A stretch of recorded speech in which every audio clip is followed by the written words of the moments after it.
मेरा नाम मोहिनी है। ये मेरी जिंदगी की कहानी है। मुझे खुद भी नहीं पता था कि मेरे साथ ऐसा होगा और मैं अपने एक ऐसे रूप से वाकिफ हो जाऊंगी जिसको मैं खुद भी नहीं जानती थी।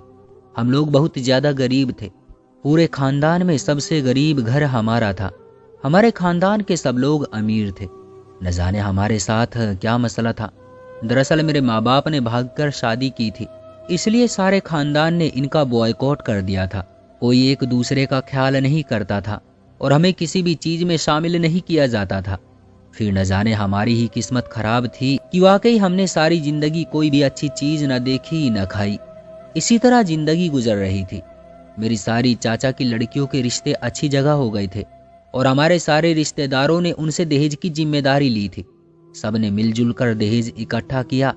किसी ने मशीन दी तो मामा जी ने फ्रिज दिया, किसी ने खाने के पैसे अपने जिम्मे ले लिए तो किसी ने टेंट वाले के। लेकिन जब मेरी शादी की बात आई तो सब पीछे हट गए। उन्होंने कहा कि हम 1 रुपया भी नहीं देंगे।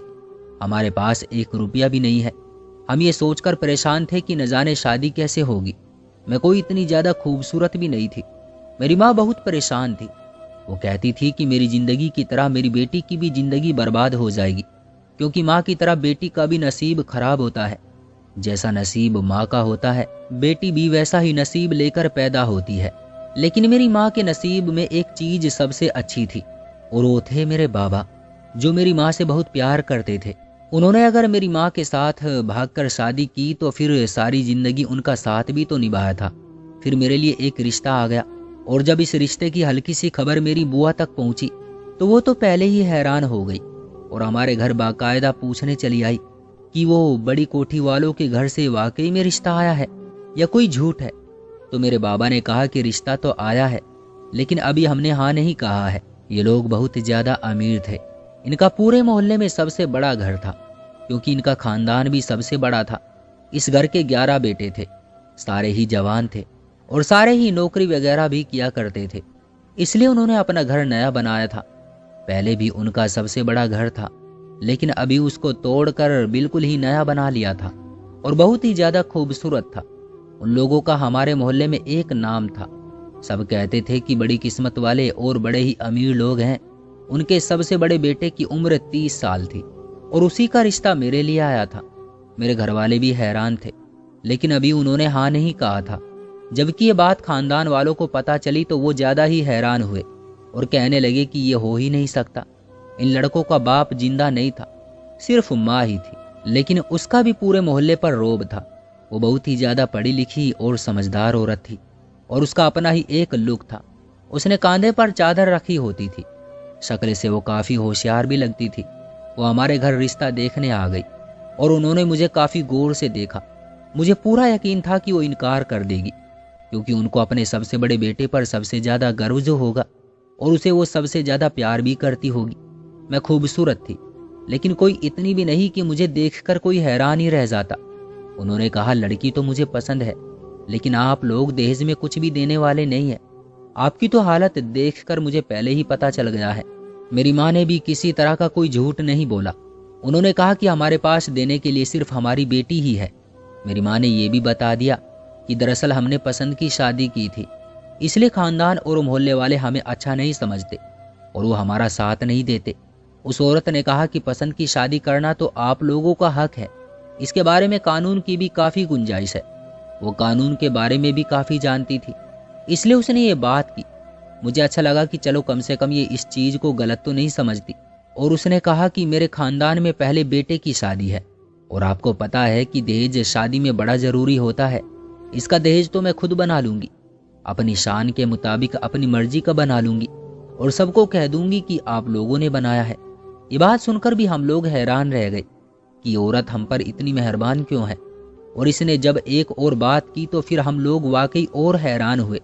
उसने कहा कि इस लड़की को मेरी हर बात माननी होगी और मेरे 11 बेटों को खुश रखना होगा। अगर ये बात इसको स्वीकार है और आपको भी स्वीकार है तो हम ये रिश्ता पक्का करते हैं। मेरे माँ बाप ने कहा कि हमें ये बात स्वीकार है, हमें कोई दिक्कत नहीं है, और रिश्ता पक्का कर दिया। वो भी खुश हो गई। ये बात मेरे पूरे खानदान में फैल गई, जिससे सब लोग हमसे जैसे जल रहे थे।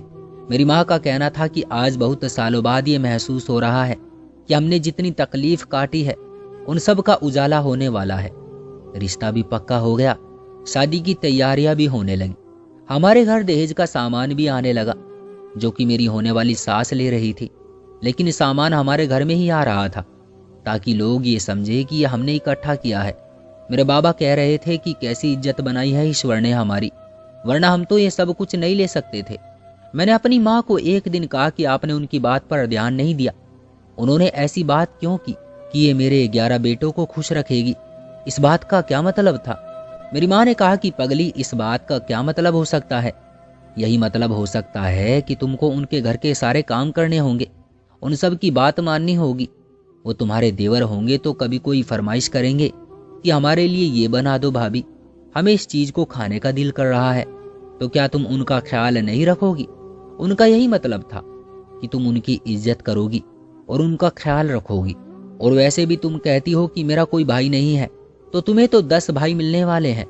बेटा, तुम बहुत ही ज्यादा खुशकिस्मत हो।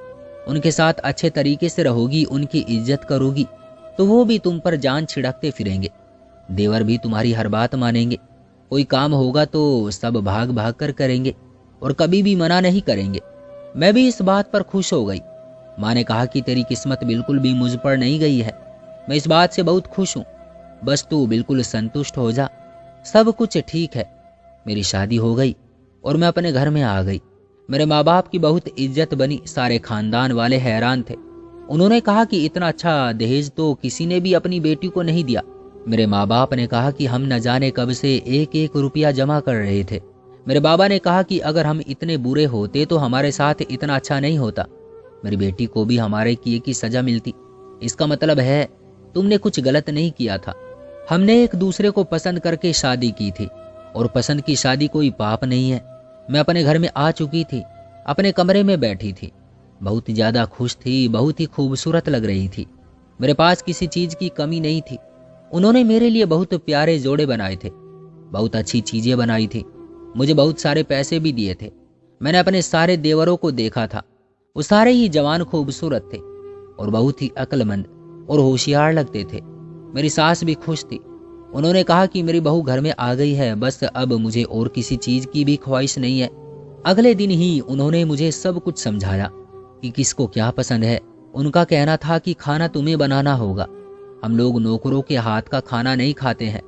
ये बात भी सही थी, कुछ लोग नौकरों के हाथ का खाना खाना पसंद नहीं करते हैं और मुझे सिर्फ यहाँ पर खाना ही बनाना था।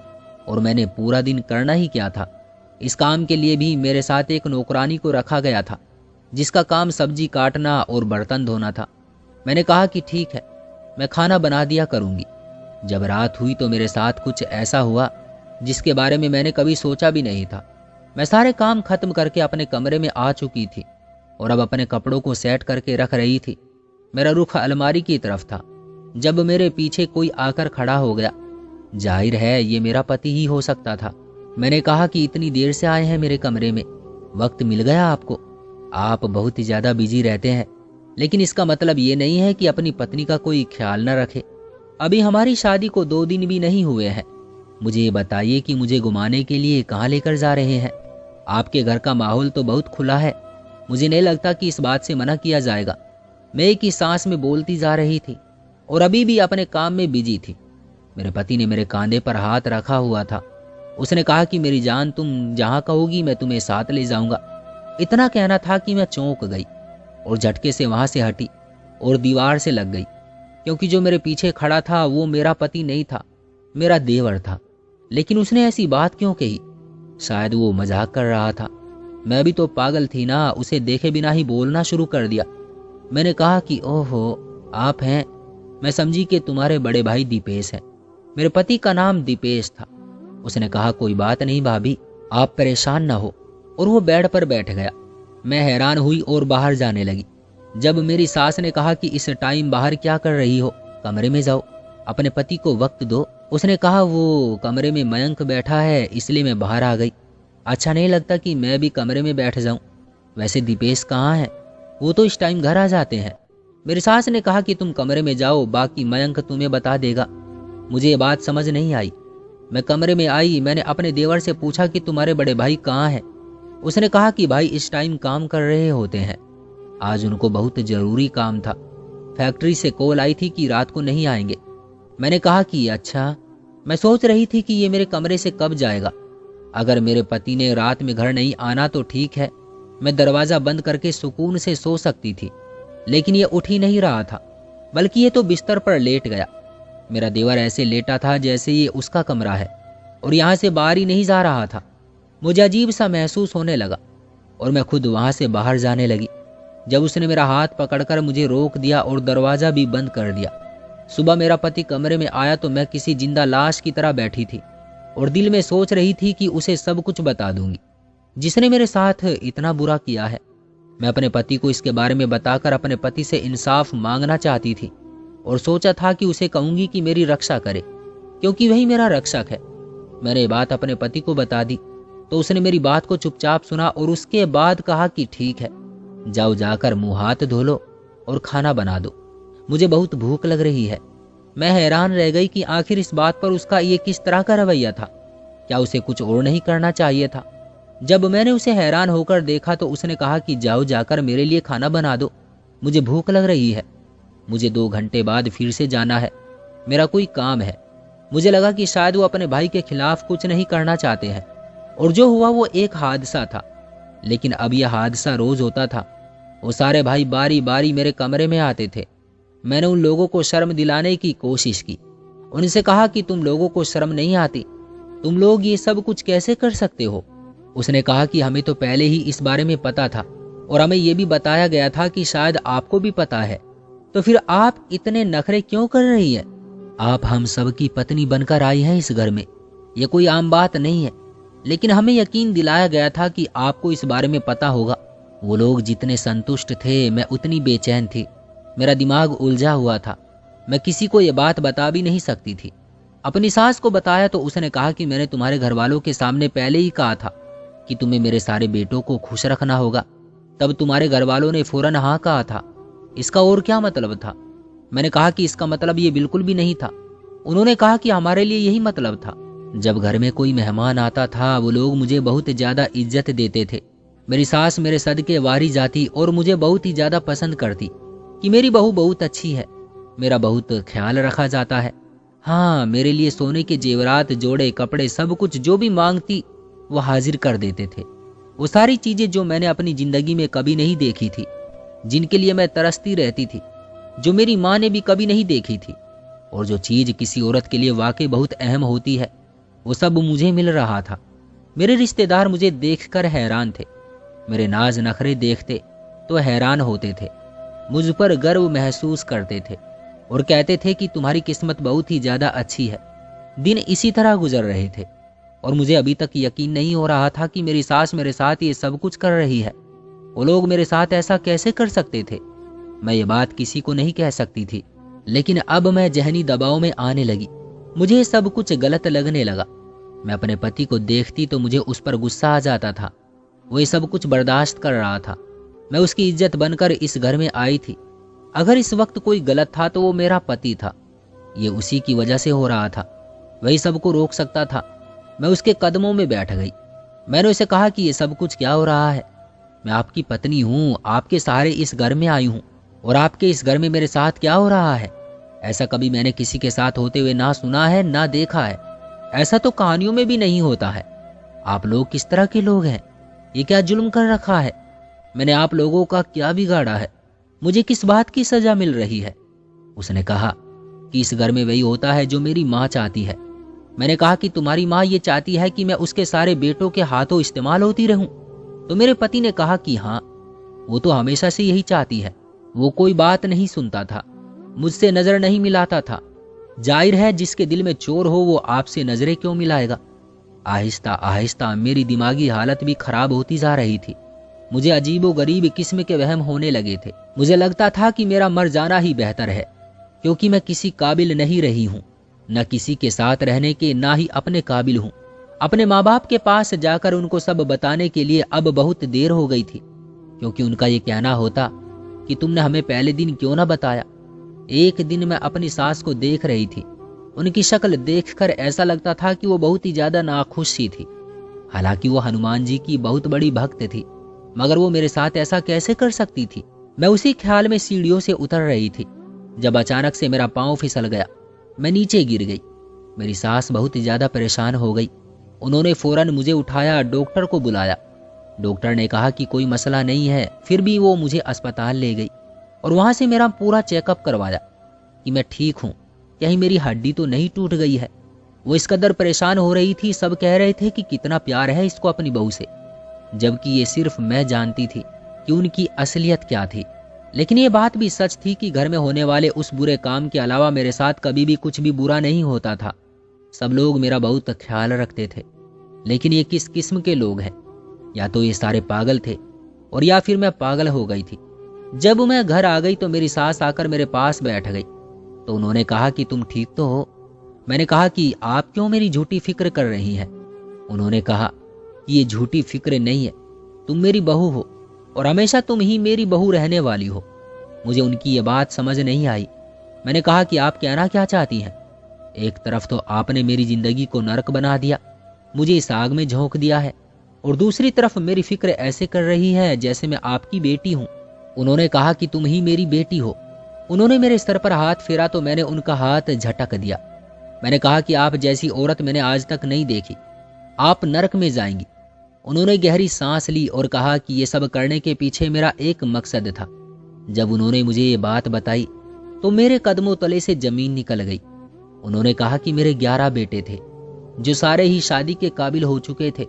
वो शादी करना चाहते थे, लेकिन मैं नहीं चाहती थी कि इस घर में 11 लड़कियां आए और इस घर पर उनका राज हो। 11 बेटों को संभालना आसान है, लेकिन उनकी पत्नियों को संभालना बहुत मुश्किल है। 11 क्या, अगर इस घर में 2-4 बहुएं भी आ जाती और मेरे खिलाफ हो जाती तो फिर मैं कहाँ जाती। इसलिए मैंने एक मासूम सी लड़की को पसंद करने के बारे में सोचा जिसको मैं अपने तरीके से कंट्रोल कर सकूं, और तुम ऐसी ही थी। इसलिए मैंने तुम्हारे साथ अपने बड़े बेटे की शादी कराई और बाकी बेटों को कहा कि उनको जो चाहिए वो मिल जाएगा, लेकिन मैं उनकी किसी और से शादी नहीं करवाऊंगी। इसलिए तुम्हारे साथ ये सब कुछ हो रहा है।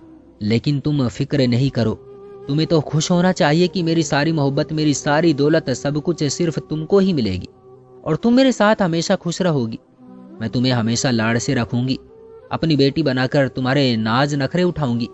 मैंने कहा कि बस मुझे एक सवाल का जवाब दे दे कि अगर मैं वाकई आपकी बेटी होती तो क्या आप तब भी मेरे साथ ये सब कुछ करवाती? वो खामोश हो गई। मेरी शादी सिर्फ दीपेश से हुई थी, इसलिए मैं अगले ही दिन अदालत चली गई और मैंने दीपेश पर तलाक का केस कर दिया और ये सब कुछ भी बता दिया। मेरे घर वालों ने मेरा साथ दिया, लेकिन समाज ने मुझे ही बुरा कहा। मेरी किस्मत भी बिल आखिर मेरी माँ की तरह ही निकली। मेरे साथ बहुत बुरा हुआ, लेकिन मैंने इस जुल्म को बर्दाश्त न करने की कसम खा ली। अब मैं उस व्यक्ति से अलग हो चुकी हूँ, अपने घर आ चुकी हूँ। ये सब कुछ मेरे लिए एक बुरा ख्वाब था जो अभी भी मुझे तंग तो करता है, लेकिन मेरी जिंदगी का हिस्सा नहीं है। मैं आज भी उन लोगों के बारे में सोचती हूँ तो हैरान रह जाती हूँ। मुझे लगता है कि वो लोग पागल थे। मेरी सास इस बात पर बच्चों की तरह रो रही थी कि मैंने उनके बेटे से तलाक ले ली थी। वो लोग बुरे थे, वरना कोई इस हद तक भी कैसे जा सकता है? कोई इस हद तक भी पागल नहीं हो सकता है। ये पागलपन नहीं था, ये सरासर जुल्म था, ये बेवकूफ़ी थी। उस औरत के बारे में पूरा मोहल्ला जानता है कि उसने मेरे साथ ये सब कुछ किया है। आहिस्ता आहिस्ता लोग इस बात को समझने लगे कि वो जालिम थी, मैं गलत नहीं थी, लेकिन उसे इस बात से कोई फर्क नहीं पड़ता है। इस समाज में बर्बाद तो हमेशा औरतें ही होती हैं।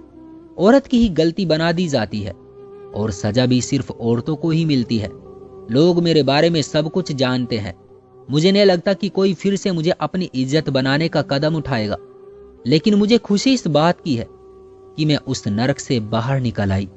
तो दोस्तों, ये थी हमारी आज की कहानी। उम्मीद करता हूँ कि आपको पसंद आई होगी। आपका क्या कहना है इस कहानी के बारे में? कमेंट करके हमें जरूर बताइएगा। वीडियो को लाइक कर दीजिए और चैनल को सब्सक्राइब कर लीजिए। मिलते हैं अगली वीडियो में, तब तक के लिए धन्यवाद।